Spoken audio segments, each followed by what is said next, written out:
Welcome to the Family Office, planning for the people who matter most. Well, hopefully that trajectory stays in the positive, because speaking of Elon Musk, his name showed up on the Epstein files.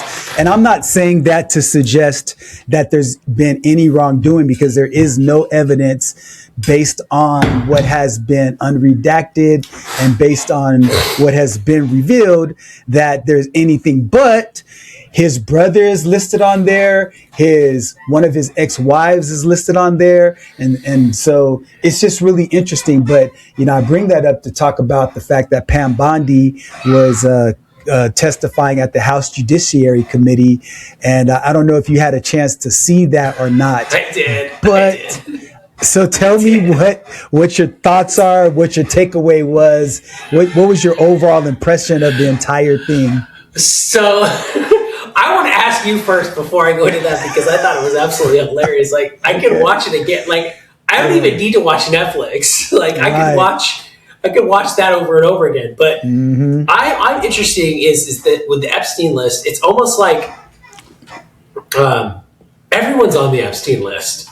Like, I'm waiting to see my name or your name on the Epstein list at this point. I'm joking, by the way, but I'm joking. But it just almost seems like everybody's name is on the list. Like, even Dr. Peter Attia is on the list. Like, so I just think at this point that I think that if you are a mover or shaker in the world, Epstein sent you an email. I mean, at this point, it just seems like he just sent emails to everybody and anybody that was in a position. Because, I mean, yeah, he was building Tesla and building SpaceX during those times, like early 2000s when Epstein was very relevant. So I think that if there was capital to be needed or ways or influence to be needed, I think he was that guy. And he reached out to people and people reached out to him. And just because you messaged him or emailed him, it's at this point now where it's just like, if you're in that list, you're guilty for some reason. You could have had an email conversation with him where he said, "Hey, Len, I heard you need $40 million and you need to cut through some red tape to get this business going. Have you heard of what we could do here?" And you might reply back and say, "Hey, bro, not interested. Thank you very much." But your name's on that list. You get what I'm saying? So I think that when it regards to stuff like that, that's probably why that shows up. But still, the thing to me is that if you still did business with the guy or talked to the guy after he was convicted of doing shady crap, that's where it kind of looks damaging. Now, I don't know if Elon Musk talked to him after that or not. I don't know those details. I didn't look it up, Len. But to me, I would think a little differently about someone where it's like, yeah, bro, that this guy was hauled in for XYZ. Bro, what are you talking to him for? Like, anything, because at that point, like, that just shows character, right? Like, that's just a character. That's just character right there at that point. So, I mean, I wouldn't do anything with it at all. I just wouldn't. But I definitely think that the Pam Bondi was very entertaining to watch when she yelled back at him and went, "No, you will not. You're not even a lawyer. You wannabe lawyer." I'm like, what is going on right now with this? But it was complete chaos. It was complete nonsense. And here's the thing. I don't think anyone went there to be productive. I don't think anyone went there to be productive at all. I think everybody there was just trying to play tit for tat and prove a point. And I think that just further shows the dysfunction of government as a whole in the United States, and not just the United States, by the way. The European Union is likely worse than what's happening in America. They just but we're talking about the Epstein files here in the U.S. So no, and Pam Bondi.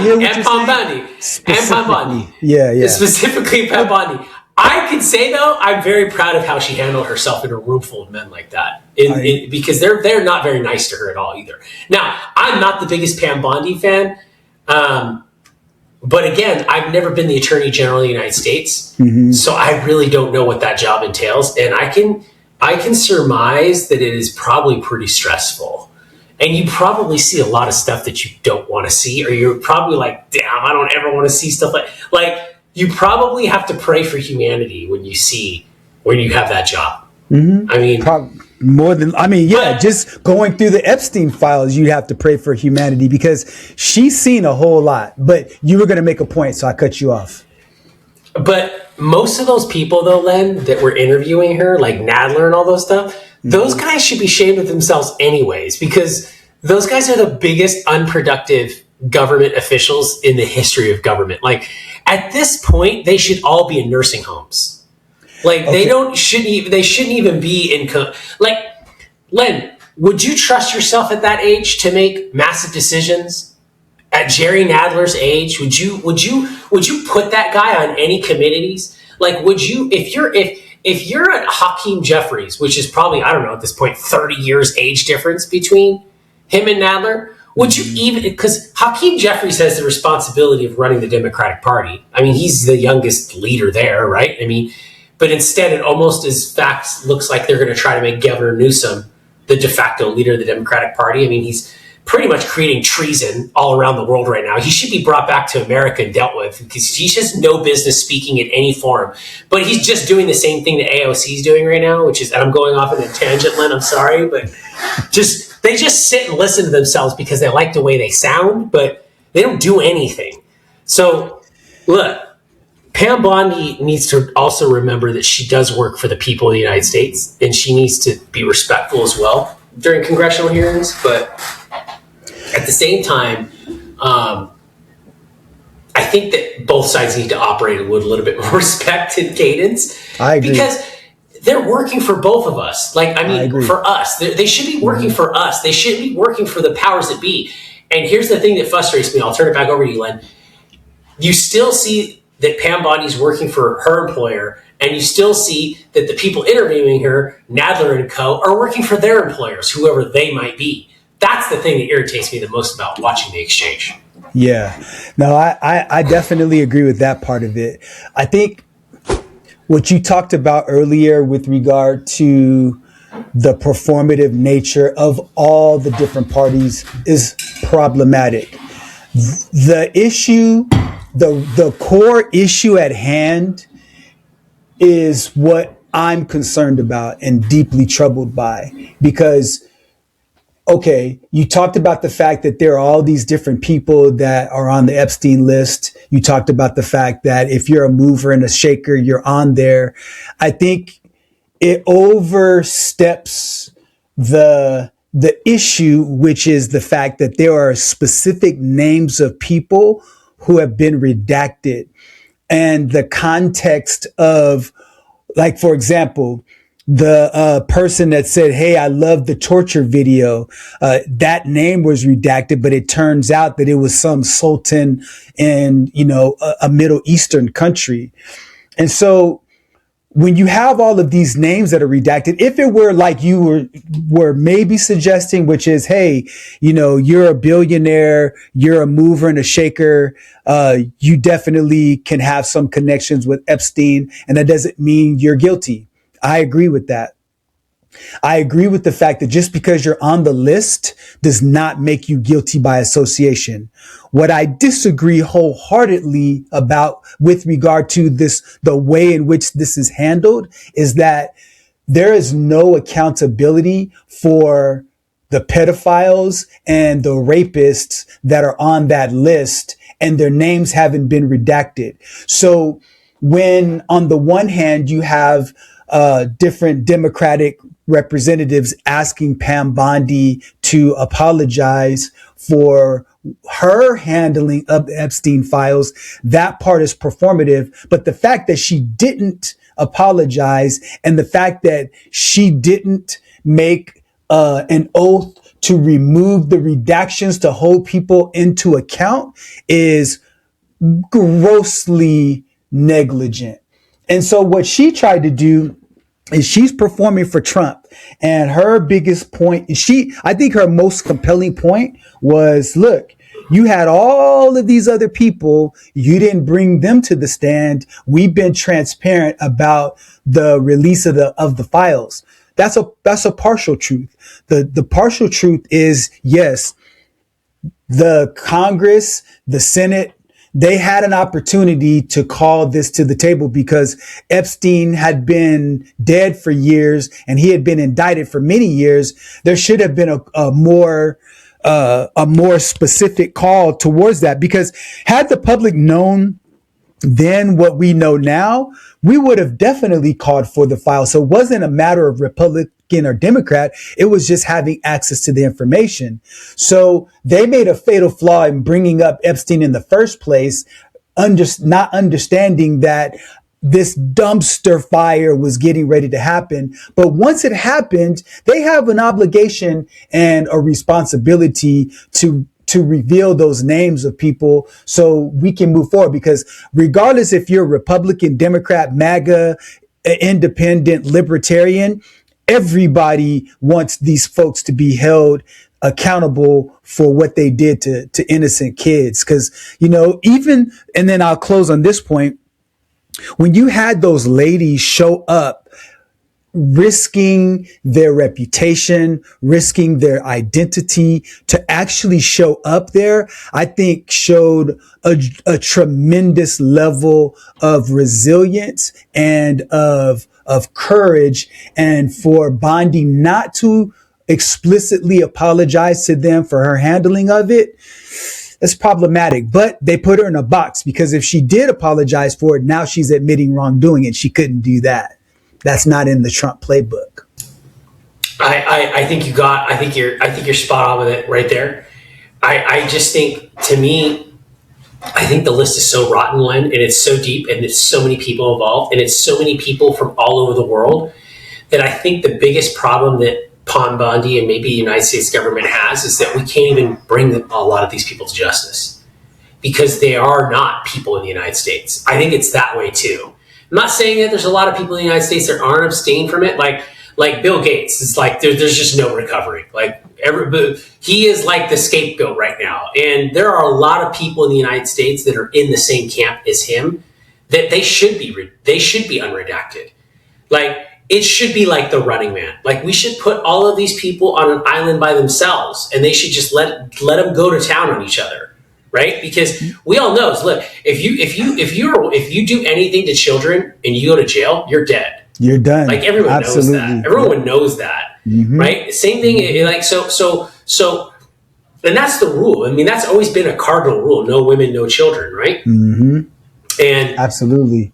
The thing is, this thing goes so deep, and is so many people involved that the construct would completely fall apart. And I would argue to say that a lot of these people, they buried a lot of this stuff while Biden was under office, because they could have done this too. What was stopping Merrick Garland from investigating the Epstein files? Why did Merrick Garland do nothing about the Epstein files? He had plenty of time. They're all guilty on all sides. I mean, why did Merrick Garland do? But I think I don't think that's the right question. It's a valid question, but I don't believe it's the right question. And this is what I mean by that is, now we as the public, we know that there's an Epstein file that exists, and we also are not dumb.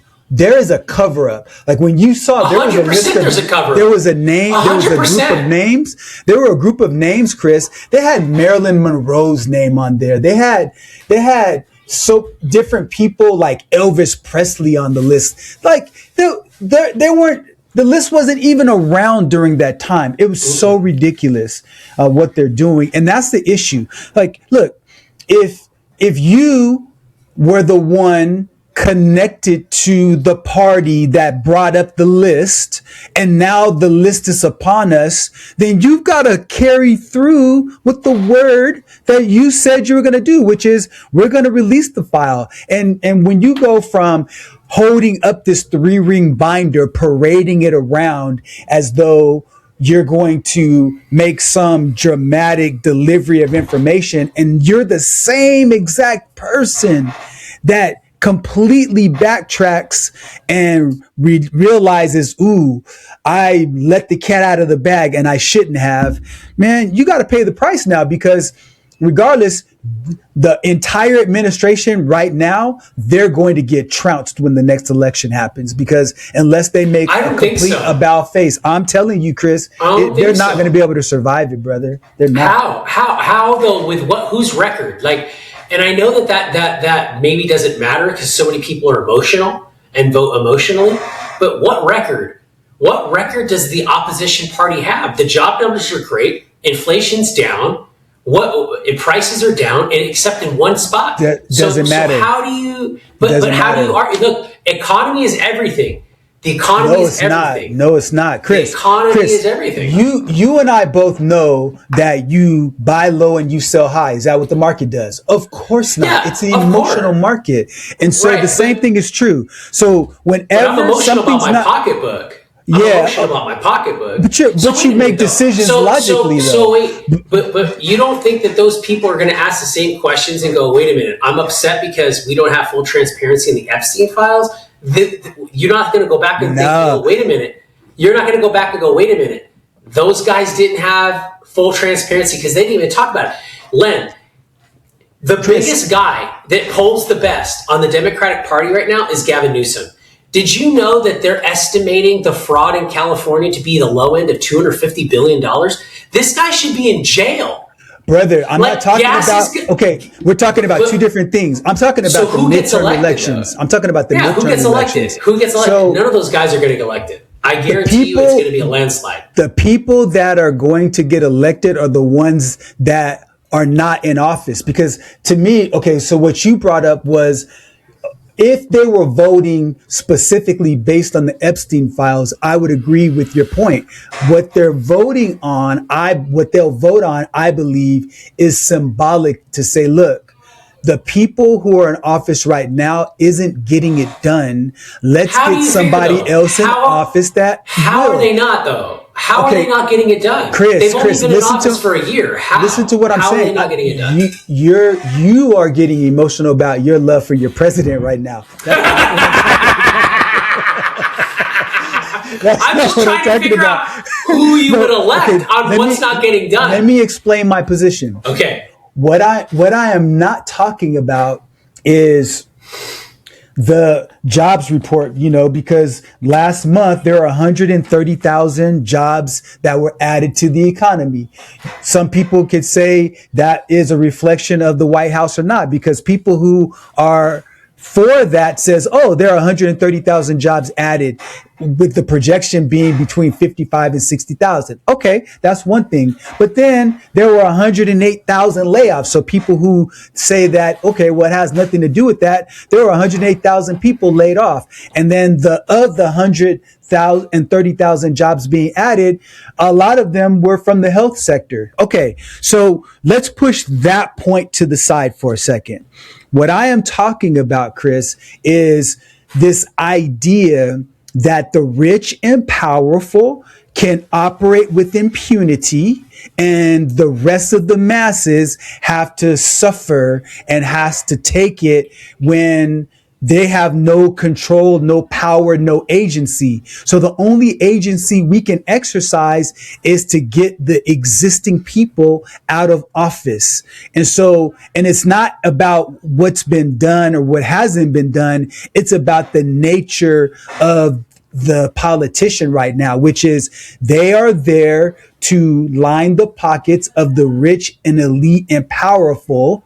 And they are there to exercise their voice. And the only way they can do that is either through protesting or through the ballot box. And I think in the midterms, it's going to reflect this general belief that there is a swamp in the White House and Congress is a part of that swamp. And the people that are in office right now, I think there's going to be a major overhaul and they're going to be unreelected. So let me ask you this. Okay, when is the governor of California up for election? This cycle, right? Midterm? This cycle. Yeah. You're going to have a Republican governor in the state of California. Possibly. There's because the two candidates that are polling higher than anyone else are both Republicans. No. They're Stein is a Democrat. The highest polling is a Republican. I thought the two highest polling people are Republicans right now. Let's see.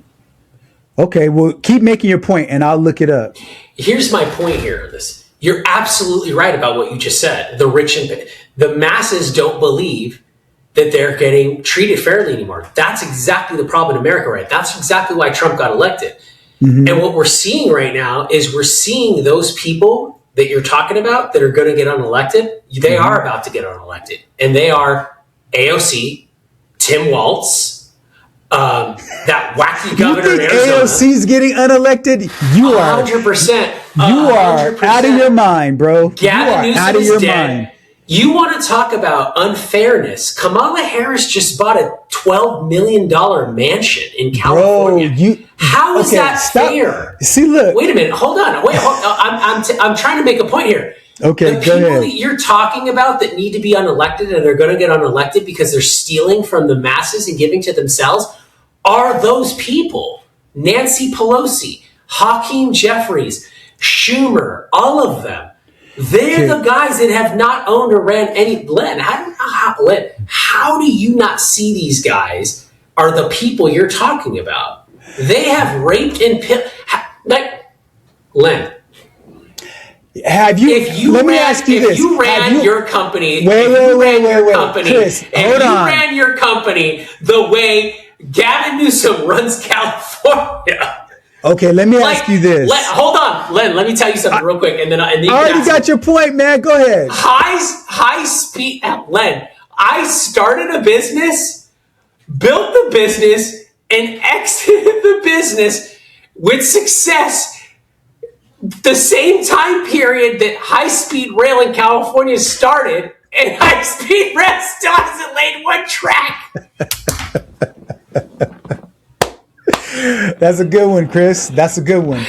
How could you possibly say that guy is going to get elected, or the people that are running the books right now and finding all the fraud and finding all but you're I'm waiting for my reparation checks. All of these I'm waiting. Arguments. Len, you should be.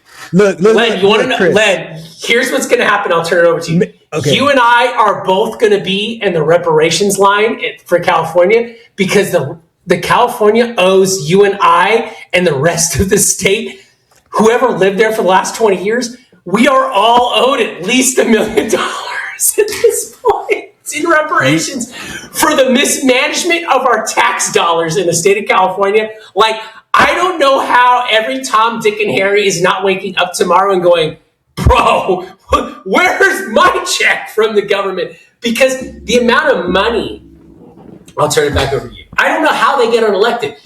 Things are working for the first time in this country since I don't know, maybe post 9/11 was the last time. Chris, Obama did a lot of good stuff, actually. Obama did a lot of good stuff. I'll turn it back to you. Bro, there's so many points that I need to unpack that you just rambled on, bro. It's unbelievable. Okay, first, you have never heard me make any points like Hakeem Jeffries and AOC, like I'm team Jeffries or AOC. You've never heard me say anything about them. No. I've mentioned Gavin Newsom's name because he's the Democratic front runner and he'll probably be he'll be the presumptive nominee. But that doesn't scare you? I'm kind of scared of that. Okay. Yeah. But we have 3 more years, so hopefully the Democrats will get it together to at least have a good front runner. I'm not opposed to voting for a Republican president because I'm fiscally conservative. I'm socially somewhat, center left, but I have a lot of conservative values just because of my Christian values. So I'm not opposed to voting for a Republican to get in office. However, there needs to be a balance of effective leadership on both sides to really give the American people a valid choice. Now, going back to the California governor, there's a guy by the name of Tom Steyer. I believe right now he's the front runner. He's a hedge fund guy from San Francisco. And he's, brings a business background. He's from the Democratic Party. So I think he runs a good chance. There's another guy named, Tony Thurmond. He's the state superintendent of education. I don't think he has a shot at all. Is there a sheriff? There's a sheriff running, right? There's, Betty Yee. She's the controller, former state controller. Steve Hilton. He's a Fox News contributor. And then you have Antonio Villaraigosa. He used to be the former mayor. I don't think he has a shot. But he was quite popular. He was quite popular in LA. So, and then you have Chad Bianco. He's a Riverside County sheriff guy. He has no shot, bro, at all. You don't think so? No, not in California. If he were in your state, he'd have a good shot of winning, but not here. No. Okay, my pick. I don't know any of them, but my pick would be either Hilton or Steyer. I think Steyer's probably going to be the guy. But Hilton, I think Steyer is that guy that doesn't like Trump. I think he's an anti-Trump guy. He's definitely anti-Trumper for sure. And he's outspoken, but he's a business guy. But he probably would get the state in order. I believe he would. I believe he has a shot. So let's go on to another topic. So we've talked about current events. We've talked about politics. And, let's wrap it up and talk about a really serious health-related topic that came up as of late, because there's been this long-standing notion that if you drink, you get cirrhosis of the liver. If you, if you do cocaine, you could overdose. And, with this whole fentanyl epidemic, a lot of cocaine's been laced with it. And so if you do different psychedelics, you might end up taking your own life or doing something silly. But cannabis, weed, marijuana has long been considered this drug where it's, a benign drug. And so there was a study that came out, and I actually found some other studies connected to it that shows, there was a study, a Danish study, and also a more recent study from the American Journal of Psychiatry that says that there is a large connection between smoking cannabis regularly, specifically those with high THC levels, and the onset of schizophrenia. And so, considering the fact that you're a libertarian, you think that, different drugs and things like that should be, legalized. Where do you stand given that new information? What are your thoughts? I'm a big proponent of cannabis. I think that cannabis should not be illegal. I don't think a lot of drugs should be controlled, but I obviously think certain things should be controlled. It needs to be for the betterment of children and things like that. But cannabis is one of those things that has been so back and forth and wildly debated. And I think alcohol is a lot more dangerous than cannabis. When you look at how, just from a metabolic standpoint, alcohol, when your body metabolizes or processes alcohol, it turns it into a poison. So right from the jump, it's poison. And then how your body has to metabolize it to get rid of it is a poison. So no matter what, alcohol has been studied very widely.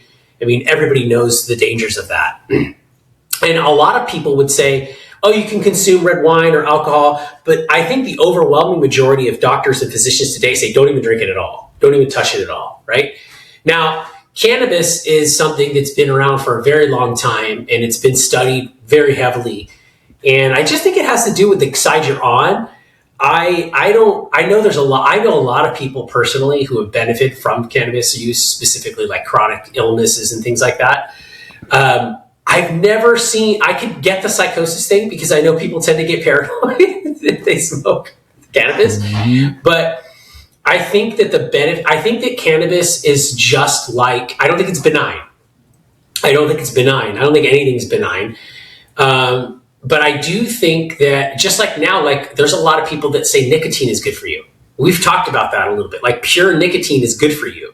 There's a lot of people that swear by it now. They take nicotine for health benefits. Like Tucker Carlson talks about it all the time, along with a lot of people that are in his side of the camp or whatever. I don't want to say the side of the camp, but a lot of people he's interviewed. But I think cannabis, when used correctly, or when used correctly, I'll just leave it at that. I think the benefits of cannabis outweigh the side effects of it, because everything has a side effect. even ibuprofen and Tylenol.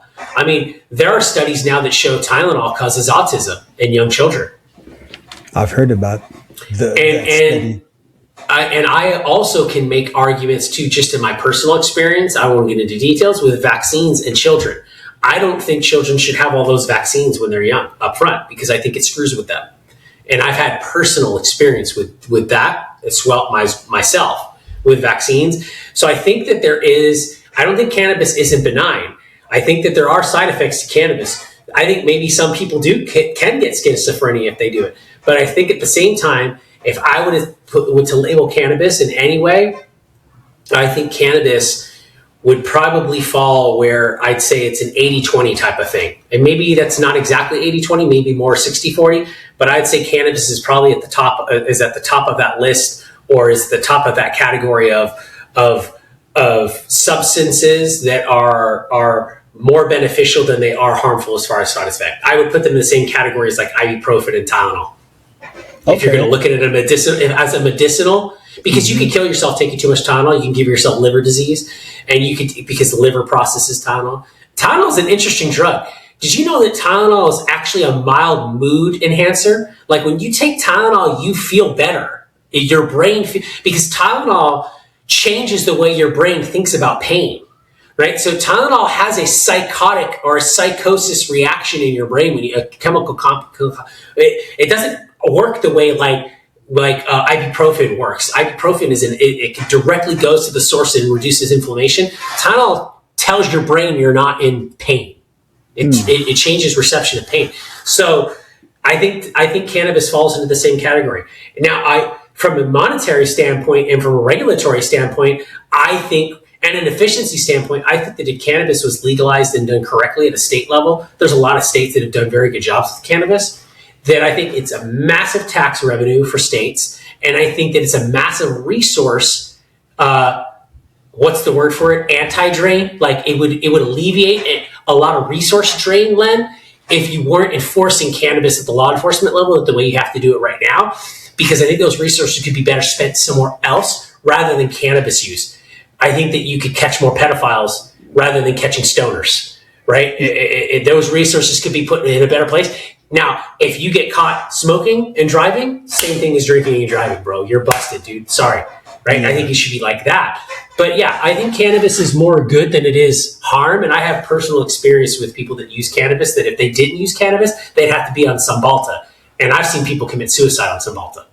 Yeah, to me, I think cannabis should be more of a prescription type of a drug, because now you enter regulations. Because, if you can overdose on so many different, fentanyl is a prescription drug, right? But taken correctly and in the wrong doses, it'll kill you like that. When you look at other drugs like Percocet and, these all started off as prescription drugs, but they're highly addictive. And so I haven't seen any studies that have revealed that marijuana is a highly addictive drug. I don't think that that's the case.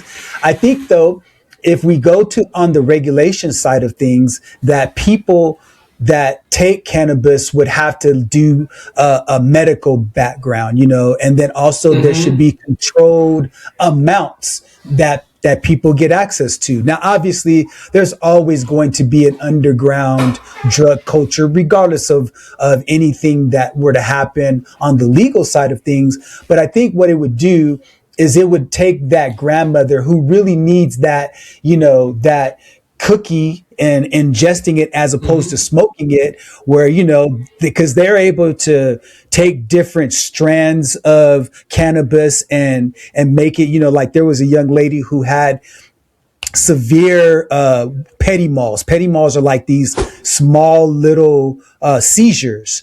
And so she would have them consistently throughout the day. And so what they did is they took a couple of mixture strains of cannabis and they would give it to her, through, I think it was either through oil, but not smoking it or ingesting it chemically. And it was, it was definitely helpful for her. And so, living in Colorado, she was able to take it without having any legal repercussions of it. I think it needs to be federally legalized. While I choose not to smoke cannabis or to take marijuana, but I think there are people, to your point, Chris, that need it. On the flip side of it, I think they should also look at a person's psychological profile, because I think because a lot of people who suffer from mental health, they use marijuana as a way to self-medicate. And so what it does is it enhances their psychosis. And so you can go from one type of mental health disorder to schizophrenia, just because you're self-medicating and taking it so much. And so I think there needs to be more guardrails around marijuana and other drugs like that. So then it's not underground as much. And then it also takes away the financial incentive. So for example, if you just take this idea of capitalism and you say, okay, I can go to the pharmacy and get it for a fraction of the price that I would spend on the black market or underground. I'm going to go to the pharmacy and get it. And so therefore you then take away the underground drug element away as well, and I think, now I wouldn't say we should do that for cocaine, because I just think to your point,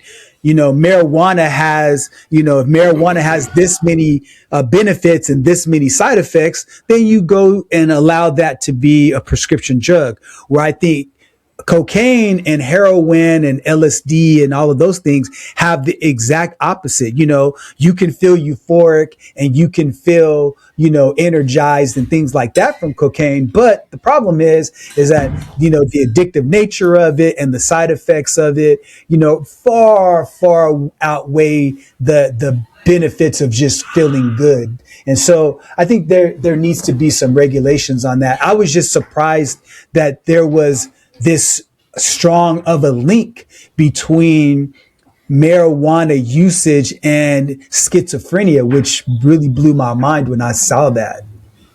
Yeah, I would love to see more controlled studies in that regards. I mean, because look at Snoop Dogg. I mean, look at Willie Nelson. I mean, look at those guys. They're going strong, dude. I mean, if Bob Marley was still around, that guy'd still be going Rasta around as well. So when you look at stuff like that, it's interesting because you don't hear about, you hear drunk driving accidents all the time and drug overdoses, but you don't hear anything about cannabis like that. So, and you never have. The guys were smoking weed and they went in and shot up the you never hear anything like that. You don't. It's always, now obviously it's a gateway drug and all that stuff, but I think cannabis has been vilified by a lot of other industries. I mean, the medical industry has vilified cannabis. Cannabis takes care of a lot of pain elements for people. I think the clothing industry suppressed cannabis because hemp is a far superior to cotton. And when you blend cotton, I mean, actually even before cotton, I mean, most of the clothes you and I wear now is actually not even, it's artificial. It's plastic. Polyester. It's plastic. Yeah. It's polyester. And everyone knows now polyester destroys hormones. Polyester is endocrine disruptor, right? You see, there's no shock in the world as to why men today have low fertility rates. The PFAs and the PUFAs and the omega-6s that they're eating in the diet, and then the plastic gym shorts that they wear all day long, they're frying their gonads. So then you look at people that are like, oh, but that's cool. We can make, do you know how hard it is, Len, to find clothes that are made out of cotton?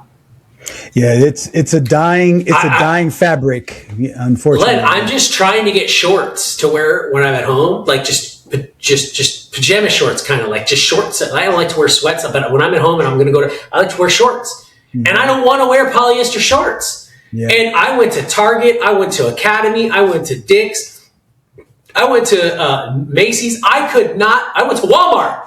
I could not find shorts that did not have polyester in them. Mm-hmm.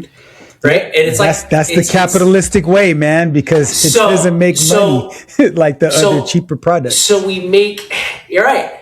So we make hemp illegal, right? Well, it's legal now under Farm Bill, right? But they're reversing the Farm Bill Act and all that stuff, which is like Trump just declassified it. But there's a lot of work to do. But again, we don't go after people making polyester clothes that we know kills your endocrines, but we're going to shut down the hemp industry. which makes clothes that will not harm your body, right? And cotton too. So it's just, you got to look at where all that money goes to and all that influence goes to. And, just like you could look at any of the stuff you follow, but you definitely, look, if you're somebody who benefits from it, talk to your doctor about it. That's the best thing. Go to a state that's friendly. And if you are going to do those things, have a conversation with a holistic doctor or some type of medical professional that understands and knows you're taking cannabis or smoking cannabis, because I believe that if you are going to do that, and if you want to do that, you still should have a doctor understanding and knowing and monitoring your health that you're doing that, because then they can go, hey, something's going on adverse. You probably should eliminate this just to see if it's not that. Oh, it's not that. Oh, it is that. Or, hey, you should eat gummies instead of smoking, or smoke instead of eating gummies, whatever the case may be. I just think that we live in an era today where we're finding out that a lot of the things that we were told were supposed to help us were lies, and they really aren't they really weren't helping us. And the things that they said were bad for us really are good for us. So like my father-in-law, he goes, yeah, that's so expensive, right? And he's like, I used to eat with lard, with manteca. And I'm going, yeah, you used to eat with tallow. And you yell when we say don't eat with corn oil. But see, you're like, you grew up on, I say, yeah, you see people that, it's so funny because the people that grew up on tallow and grew up on healthy fats and stuff like that, the baby boomers, they're still alive. But when they switched it to the Gen Zs and the young millennials that are all getting colorectal cancer in their 20s and their 30s because of all the seed oil crap and because of all that endocrine disruption stuff. So, I mean, RFK is doing good work in that regards, but at the end of the day, I had a math teacher that said, I don't care if you use a calculator, but you have to understand how to do it without calculator. You have to know the process. You have to know the process. You got to know how things affect you. Some people can eat meat and it's okay for them. Some people can't eat meat and it's not okay for them. My brother-in-law cannot eat vegetables or fruit. Yep. He just can't. And it goes back to the marijuana part, which is some people can and some people can't. So you're probably right. Some people can develop schizophrenia from it. Guess what? You can't do that. You're right. You can't do it. Right. So I think that's where the future of medicine goes. And if you look at how the AI does it, the AI will tailor it that way. The AI doesn't have an opinion. What's weird, Len, is the AI does not have a capitalistic opinion. When you ask it for advice in certain things, it will tell you based on what you're trying to solve for. So it's interesting to see that, and I think that you're going to fan out in a lot of those directions. So I think there's a lot of good promise with that. But I definitely think you're right. The Epstein list should be redacted or should be unredacted. We should haul these butts in. There should be a public government webpage built. Here they all are. Here's what they did. Like at this point, we owe it to the public. And I do absolutely agree that the midterms are going to be a telling sign, and it's going to be very interesting to see that. So only time will tell, as we say. We're going to have to make caps. We're going to have to make caps. And on that episode, it's going to... But I will say, Len, that's a very nice sweater you have on today before we wrap up. Do you have like a business meeting today or something? Or just you're just keeping it cool and casual today, baby? It's cool outside, so I decided to walk a little bit. So, hey, Chris, man, it's always fun talking to you, sir. It's always fun. Absolutely. Look, we'll see what happens with this, but I definitely think that the Epstein files are going to keep going. This stuff's going to keep happening, but absolutely, Len, always a pleasure. And again, if you like this content, subscribe, comment. We'd love to interact with you. And again, at the end of the day, this is, again, what our objective is for you to look at and to see, look, you could have proper discussions and discourse with your neighbors, with your friends, and to get yourself educated as well about what's going on and have a viewpoint. Look, Len makes very good viewpoints and I make very good viewpoints, but at the end of the day, Len, I love you and I respect you, but I don't think those guys are going to get unelected. I think you're going to see that wave. And we'll see what happens. So, Len, have a great week. Have a great week, sir. And we'll see you on the next one, sir. All right, have a good one. Take care. You too. Bye. Conversation has given you clarity on your next steps.